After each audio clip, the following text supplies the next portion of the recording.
You'll never find anyone better suited for you. Mark Davis threw the words at me like a verdict. 2 years later he was in handcuffs at the police station, his voice trembling as he begged me to retract my testimony. In his eyes remained only humiliation and regret. At that moment he was no longer high above me. Just helpless excuses and empty words. Back to that evening. The kitchen light glowed warmly. The scent of roast beef filled the air. Mark leaned against the doorway, holding a glass of wine, his gaze heavy with superiority. Bethany stood by the dining table, still holding the tray of freshly baked roast beef, sweat faintly forming at her temple. The room was warm, but the tension between them was icy. "Enough, Mark," Bethany said, her voice low but firm. "You used to be so confident, claiming you could control everything. And what did that get me? You ruined my life."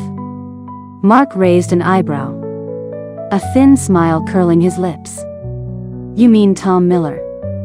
That's history. Now I can give you everything. What's left to complain about?"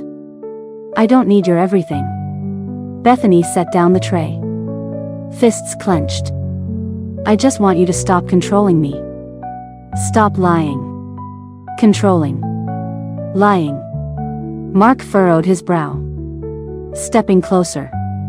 "Bethany, are you accusing me? Who do you think you are?" Bethany didn't flinch. "Who I am doesn't matter. But you should know. I will never be manipulated by you again." 10 years ago Bethany married Tom. Briefly happy.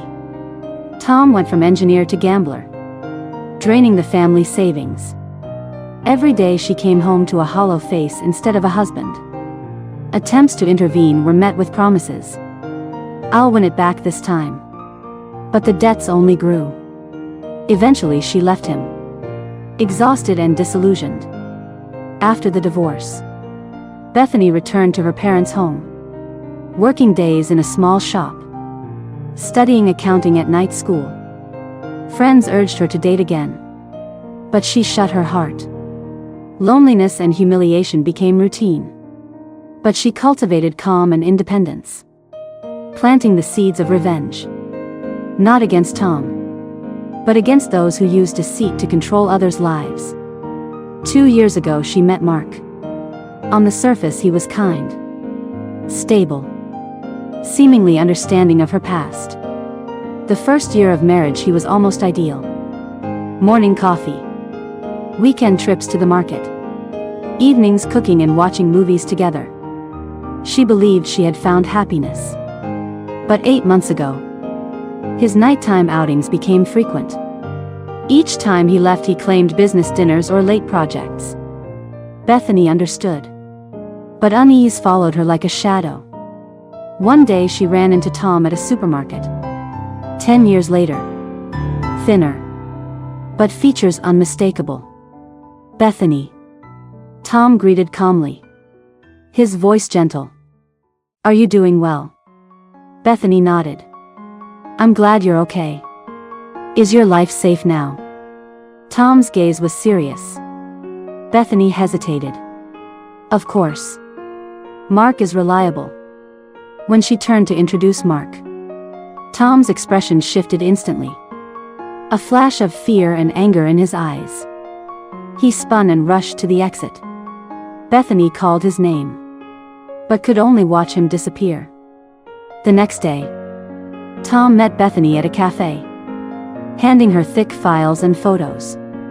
"Bethany, Mark is not who he seems." Bethany froze. "What are you saying?" Tom's gaze was grave.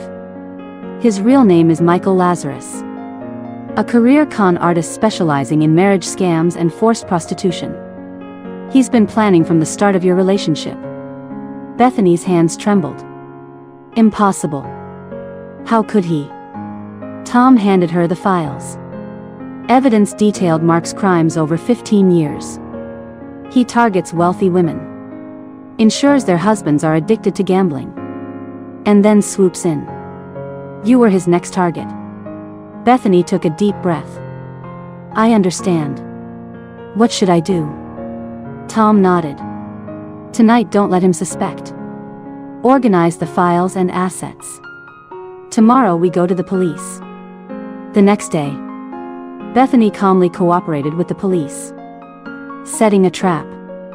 She invited Mark to a downtown office. Under the pretense of discussing an investment. Mark smiled as usual. Bethany. This investment is a sure win. Bethany stared at him. Are you sure? I don't want to take any risks. Mark frowned. You're too cautious. I know the risks better than anyone. Bethany nodded calmly. Then we'll do it your way. When the police emerged and cuffed Mark's wrists, his confidence melted into panic. Bethany. What are you doing? She looked at him coldly. You thought I'd trust you again. The victims have been waiting for you to pay. Mark began to tremble. No. We can talk. I can make it right. Bethany ignored him. Make it right. You destroyed more than just my life. In court, Mark was sentenced to life in prison. Bethany's testimony revealed over 20 victims. Some who had taken their own lives. Others who had remained silent for years. She transformed from victim to survivor to advocate, founding a support center for women trapped in similar schemes, offering psychological and legal assistance. A year later, Bethany stood in the center. When a member called, Bethany. Thank you. Because of your courage I can stand again. She smiled toward the window. Past pain made me strong. Every step forward is full of hope. Tom remained a friend and supporter. No reconciliation, but a bond of trust. Bethany understood that true power does not come from love or redemption, but from calm courage and decisive action.